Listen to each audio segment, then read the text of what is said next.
Welcome to 5 Star Weekly, the wildest one at the bends, but can we make it 6 points out of 2? Let's get into all that and more coming up. Before we get into it, become part of the notification squad by hitting the bell next to the subscribe button on YouTube. Welcome to the show, 5 Star fam. I'm AJ, and Atlanta United won 4-3 in a 7-goal thriller at the Bends on Saturday. We'll get into all of that, but before we do, let's give some big shouts out to our loyal Patreon fam. Most specifically, Gavin, Jordan, Niall, Andrew, Chris, Nick, and Jeff. You guys are freaking legends. Thank you so much. But yes, let's get into the match review. And yes, at the Bends, ooh, man, who would have expected this? It was insane. And yeah, definitely not something that anybody would have put on their bingo card. Not something that anybody really would have put a bet on. But yes, there were 7 goals in this one. Ronnie Dyla against his former club, NYCFC. Of course, the club that he won the MLS Cup with.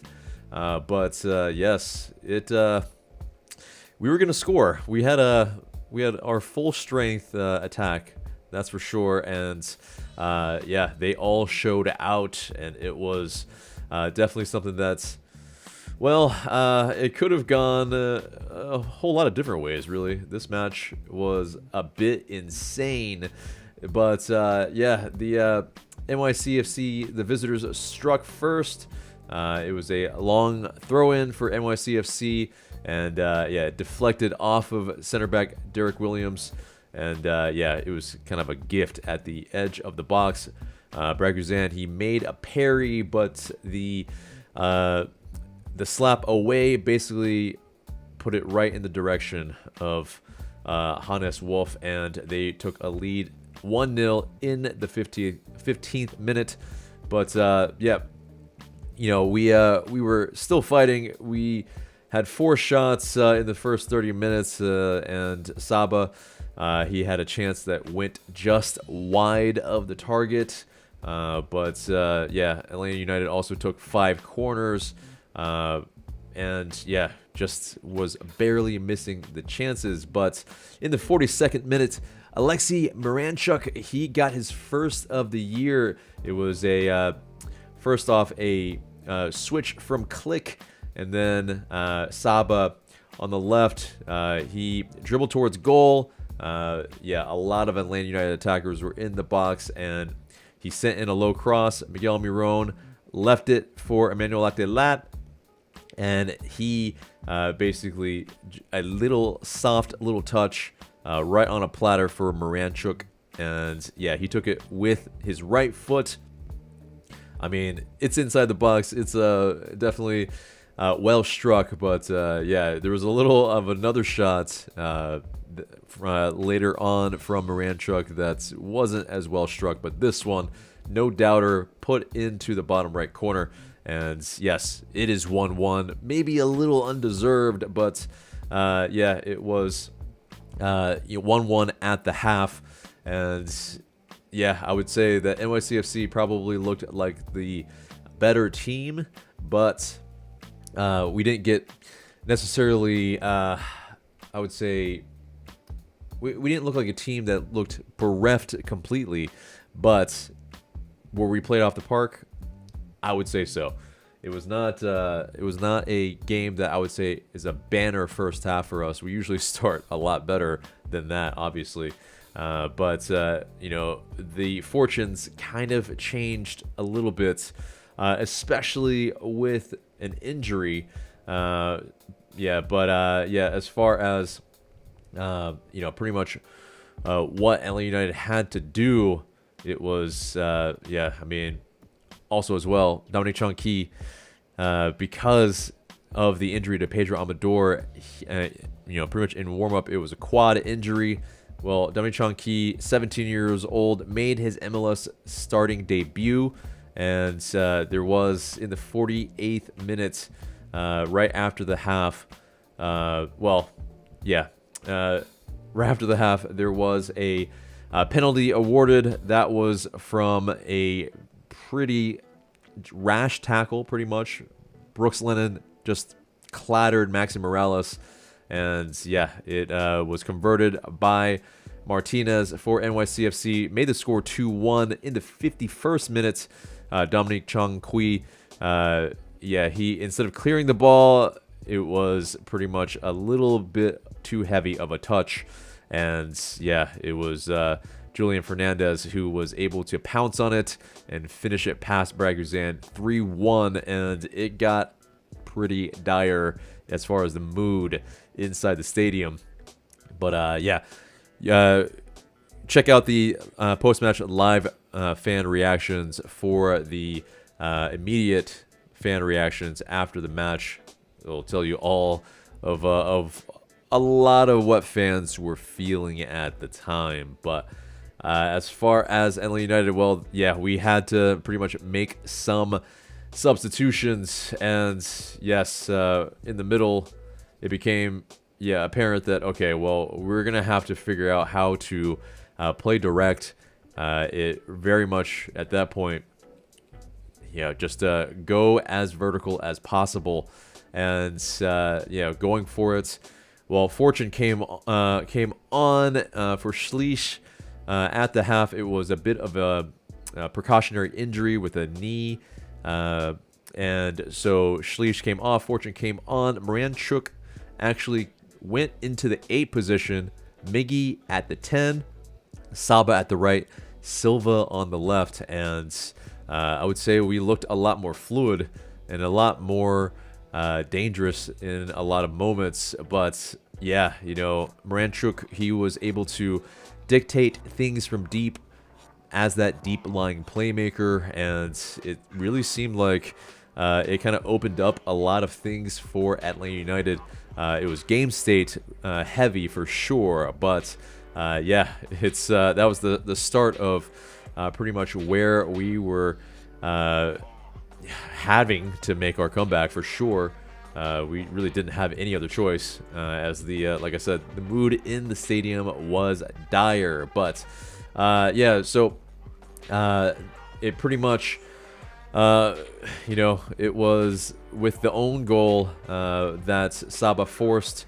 He was looking down the pitch, sprinting down the right, looking for Latte Lat, and second match in a row, another own goal, this time by an NYCFC defender. And yeah, it was exactly what we needed.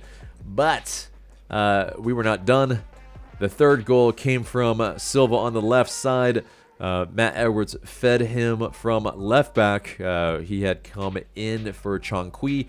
And Silva dancing, trying to find some space, was able to, on his right, stand it up into the middle of the mixer there. And Latte Lat and Miggy in the area. Miggy was able to finish it with his head for his first goal for LA United since 2018, 7 years later. But yeah, it was 3-3, pandemonium in the stadium, and yeah, people were not believing their eyes. But LA United wasn't done, and yeah, basically with the fourth goal, LA United pressing, in a sense, it wasn't a press. It was the long ball from Braguzan rather, and that ball never gave up from Latte Lat. Basically, the defender made a meal out of it. He was waiting for his goalkeeper to come onto it, but he never came. Latte Lat got in front of him improbably, and he was able to chip everybody into the back of the net. And yes, 4-3, just ridiculous scenes, all limbs, and I mean, it was insane. It's something that unprecedented at the Benz for sure. It was our first 2-goal deficit win for only a second time in club history. The first instance took place on September 19th, 2018, 4-3 win against San Jose Earthquakes. So yeah, at one point that was actually a 3-2, but I think it was a 4-1.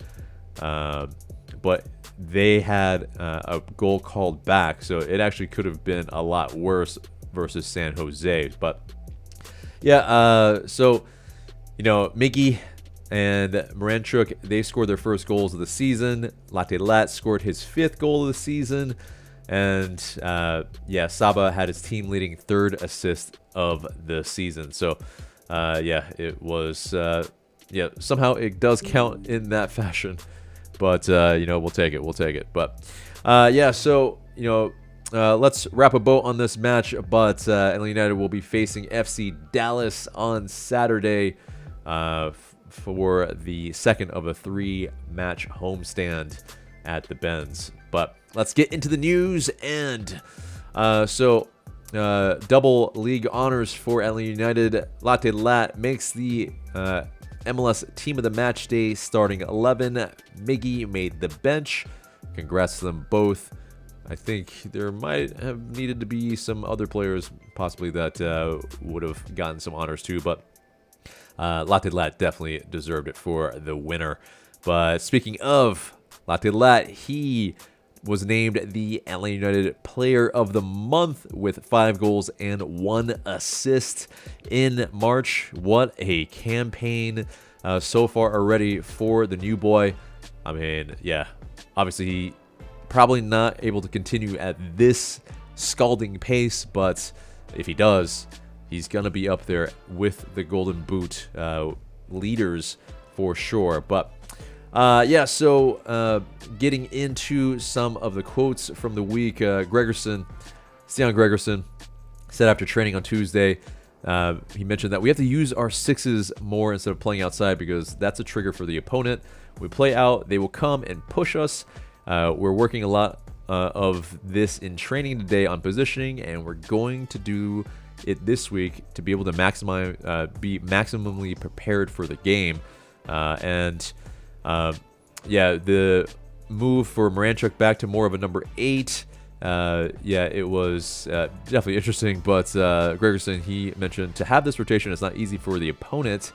What Alexey did when he dropped down, especially in the second half, was brilliant. He was always available, and after my screen turns back on, that helped us a lot to win this second half, which was massively important for sure.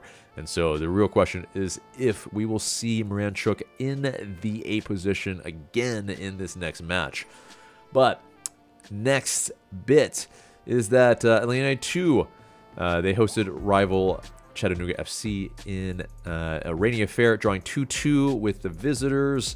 And the extra point in the penalty shootout went to Chattanooga FC, unfortunately. But Rodrigo Neri and Cayman Togashi twice combined for both of the 5 Stripes goals. So congrats to both of them for that. So let's move on into the mailbag. And you guys send in these questions through IG story. Please continue to do so, and we might answer your question in the future. But first question comes from Atlanta has eased my pain. Honestly, the defense needs a lot of work, but those errors sometimes happen. Also, Ronnie, please keep that formation from the end of the game. That's why we won. Chankui also needs some work, but that's what we all expected. And mad props to Edwards for still being pretty good for a youngster, and I think he'll be fantastic. Not really a question per se, but basically wanting that same formation to persist. And the defense obviously does need a lot of work. When you have a homegrown who hasn't really played any minutes in MLS, this is what can happen, unfortunately. And one kind of weaker link in the defense can pretty much unsettle it completely. So it is kind of the nature of the beast, unfortunately. But next question comes from greatest a Josh Cohen fan. Acosta causes us trouble. Do you trust the team to keep him quiet with Dyla and not Pineda? Acosta, he's an MVP type player. He has terrorized most of the league, so it's not really anything that I think is coach dependent. It's more at the end of the day, you pretty much probably need to have 1 or 2 players pretty much marking him or shadow marking him as much as possible. So whether it's Schleich, whether it's Fortune, you pretty much need to have somebody on him like white on rice. But yeah, I think that's pretty much the only way that you can at least keep him off the board. But man, Acosta is an automatic goal against Atlanta United, unfortunately, dating back not only to MC Sensi but to his DC United days. Next question comes from ATL UTD VIPs. Flurry of questions. Beach or mountains? Beach for me. Books or movies? Movies. I love books too, though. But phone or text? Man, neither really, but text, sure. Cook or Uber? Cook for sure. Sunrise or sunset? Ooh, sunset, definitely. Way more romantic, you know what I mean? Couch or hiking? Hiking. Sandals with socks or eating pizza with a fork? Oh my god. I've never done either, I feel like, unless it's a Fellini's Sicilian, in which case I might sometimes eat that with a fork, because it's sometimes, it's a lot. It's a, sometimes, you can't just unhinge your jaw every single time. But robot butler or talking dog? Oh, I would probably prefer a robot butler. A tiny bear or giant salamander? How giant are we talking? I'm going to go with tiny bear. But bird legs or lizard arms? Ooh. Probably lizard arms. You might be able to, be a chameleon or something and blend in. So, that might be pretty good. And then plus you can grow it back. So, yeah, bird legs can't grow back. Atlanta United or FC Dallas? Atlanta United, of course. So, next question comes from Jair Raimondo. Who would be the best midfield partner for Miranchuk if he starts playing at the 8? Find out in our starting 11 prediction in the next segment. Land Guy and ATL, will they sign a left back anytime soon? Well, we have Pedro Amador, and we have, Chankui used up all 4 of his kind of call-ups, essentially, so it will probably be Ronald Hernandez as the guy going forward, unless we do sign somebody. I don't know if we will, honestly. But, it would definitely help. It would definitely help, but I'm not sure we should. We have Chankui, who's developing. Ronald Hernandez there as well. It would have to be very stopgap, if so. But thanks for sending in those questions, guys, and please continue to do so, and we might answer your question in the future. But let's get into the match preview. It is 7:30 Saturday versus FC Dallas at the Benz. And for FC Dallas, they last played to a 1-0 win versus a 10-man RSL. We last played them to a 2-2 draw in 2023 on September 3rd. Our last 6, we've won 2, they've won 2, and we've drawn 1. We, of course, won the preseason match this season, of course, as well. But, yeah, they definitely are a side that is a little bit under construction. But, of course, Lucho Acosta in this side definitely is as dangerous as they come, of course, like I mentioned. Yeah, also center forward Peter Musa. He delivered 17 goals across all competitions. So, yeah, that big man is a focal point for them. And, yeah, of course, Acosta as well. But key departures, Paul Areola, he went to Seattle. Jesus Ferreira, he left as well. Asier Iramendi, he also is gone. Nkosi Tafari and Alan Velasco all have left.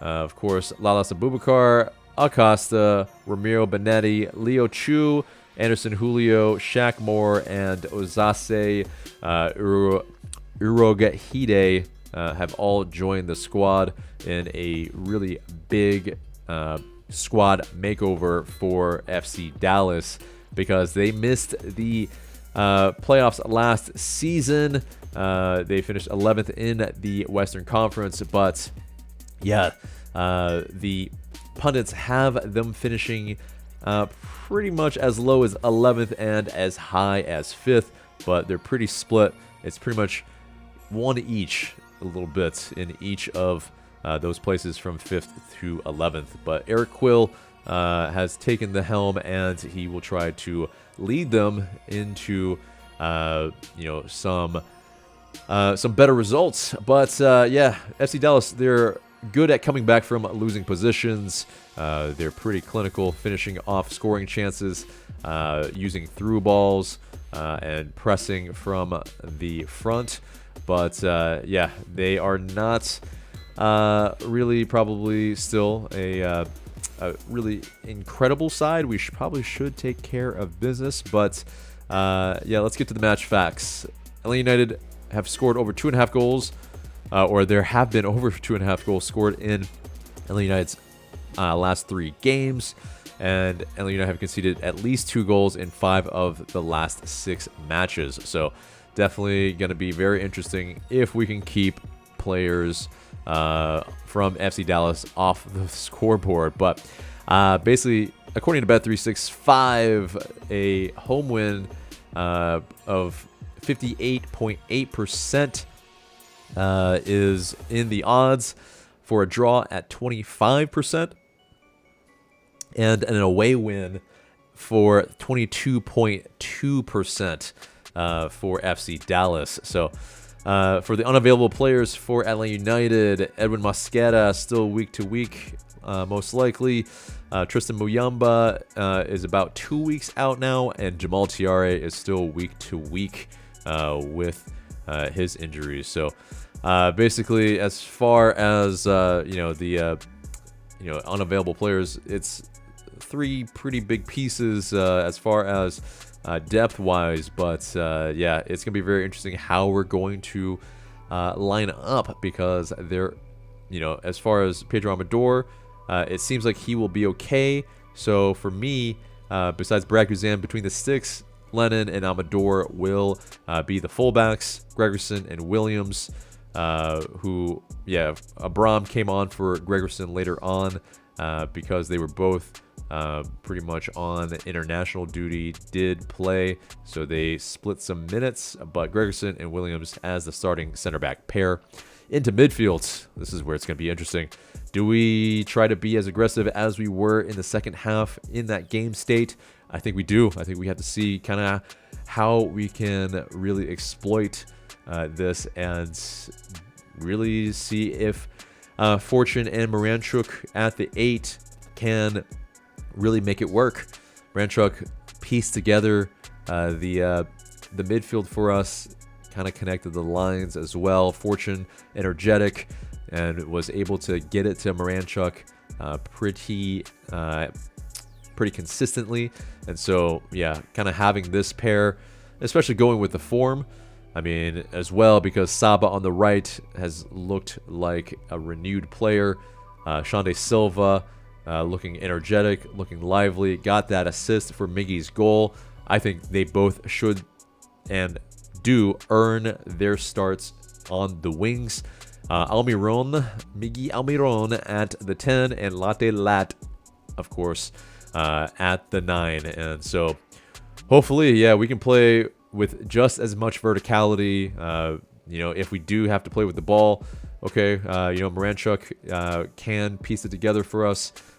We can still possess, I think, pretty decently. But if we need to go long, well, Route 1 is still always a possibility. So I think that's the recipe for LA United to be able to get all 3 points.